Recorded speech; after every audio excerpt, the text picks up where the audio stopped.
Hello, Westmount High. So I'm Miss Samantha, your spiritual care and guidance and community involvement animator.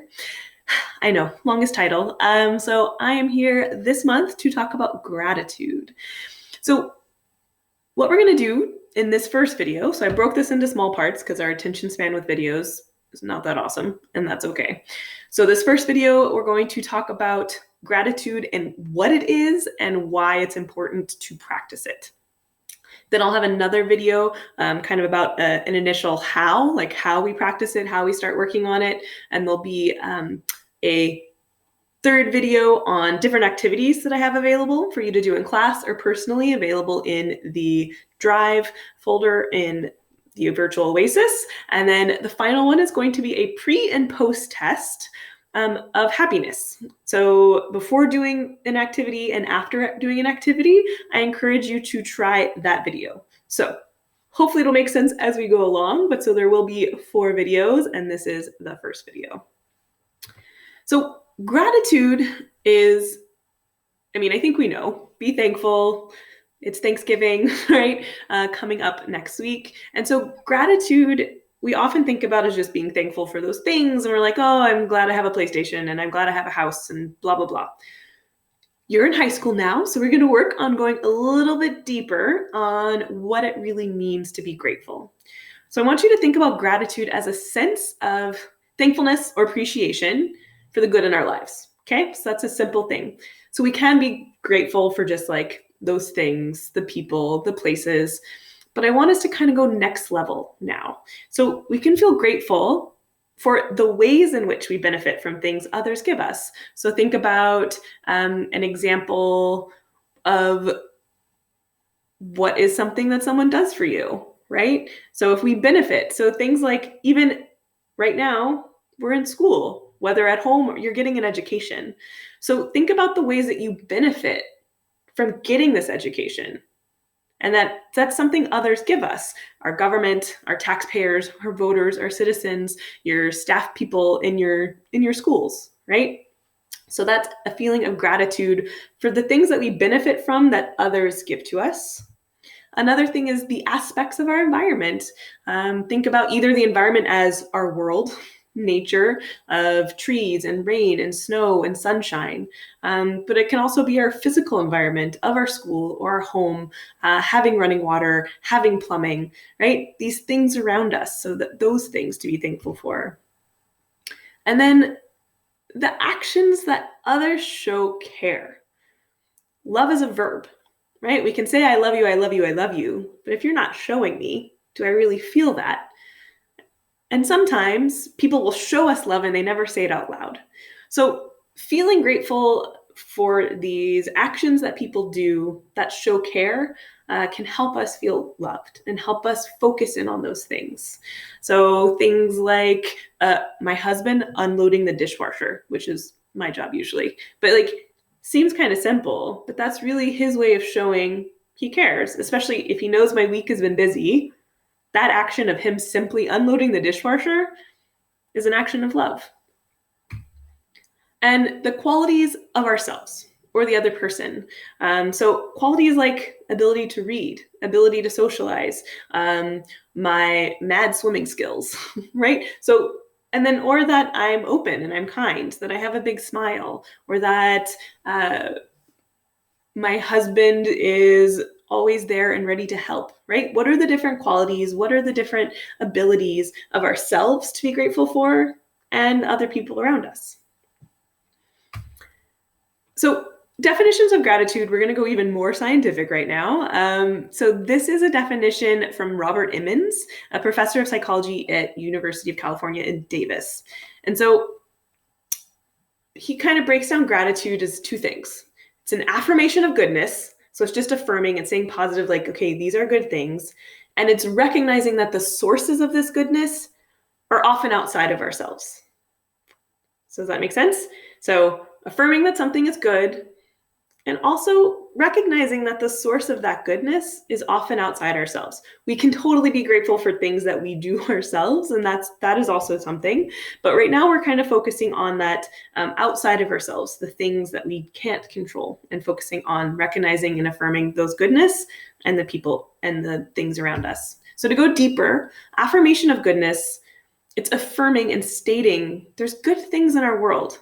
There's gifts and there's benefits we've received. Does not mean life is perfect. Does not mean there are no complaints or burdens or hassles. I mean, there are, right? We live in a COVID world right now. There's a whole lot of complaints and burdens and hassles. But when we look at life as a whole, gratitude and practicing gratitude encourages us to just identify some small amount of goodness in our life. Because I bet there's something, no matter what. And that recognition the sources of this goodness are outside ourselves it's talking about true gratitude. It involves this humble dependence on others. We as humans, we're connected, right? We're connected to one another. And so it's acknowledging that other people, or even a higher power, if your spiritual mindset or your family's faith and religion believes in that. So it's acknowledging that others, something outside of ourselves, gave us gifts, super big ones, like the earth, like having trees and oxygen and life, and small things too, right? Just noticing those little things around us. And this can help us achieve goodness in our lives. So why? Why is really important, and is something about our brains and called negativity bias. So why we want to practice gratitude. So I love this cartoon. I also love Awkward Yeti. You can follow on Instagram. They're usually pretty entertaining. So if you see this cartoon, it's the heart saying like, hey brain, look at all of these good things. And the brain's like, no, not now. I'm busy. And he's just looking at the one bad thing. This is how our brains are wired. It's just how we're born. It's called negativity bias or the negative bias. And I want you to think about long ago, the reason and purpose for our brain wired in this way is for the negative and bad things, they kind of attach to our brain like sticky balls. Like, I don't know so this was a toy I had growing up, like it was like a Velcro catcher's mitt and then a Velcro ball. So it was easier to catch, right? You just kind of had to have your hand in somewhat of the right space. So our brains are like that Velcro to bad things. Bad negative things stick to our brain without us even trying. We just kind of have to be like, meh. We just have to be there and it sticks. So this is from historically, scientifically, long ago, helped us survive, right? Like if we remembered, oh yeah, no, that berry right there, that's gonna make you really sick. Or remember when Uncle so-and-so died after he ate that berry, right? So remembering and catching those negative things was a way for us to survive and to continue as a species. So super helpful. Now it's not as helpful because then also what it's happened is over time, so it's we catch on to these negative things, but positive things bounce off our brain like bouncy balls. So something beautiful and something amazing can be right in front of us, but it's like a bouncy ball. So so it'll be like, okay, cool, and then it's gone. So what practicing gratitude is and why we want to practice gratitude, it's about learning how to catch those bouncy balls of goodness. And the Velcro balls of badness are probably still going to come. Gratitude's not necessarily going to make those go away. But if you kind of think of your brain, right, like at least it'll have more positive ones sticking to it. And so practicing gratitude is a way of training our brain to seek out those positive good things and to hold on to them.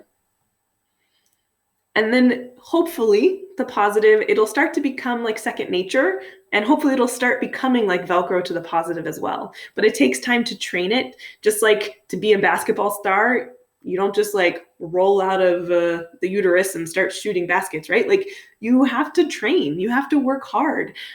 Anything usually takes a lot of hard work and dedication. So retraining our brain to catch these positive, grateful things, it can feel awkward and it can take time. I think it's worth it. Hopefully you too.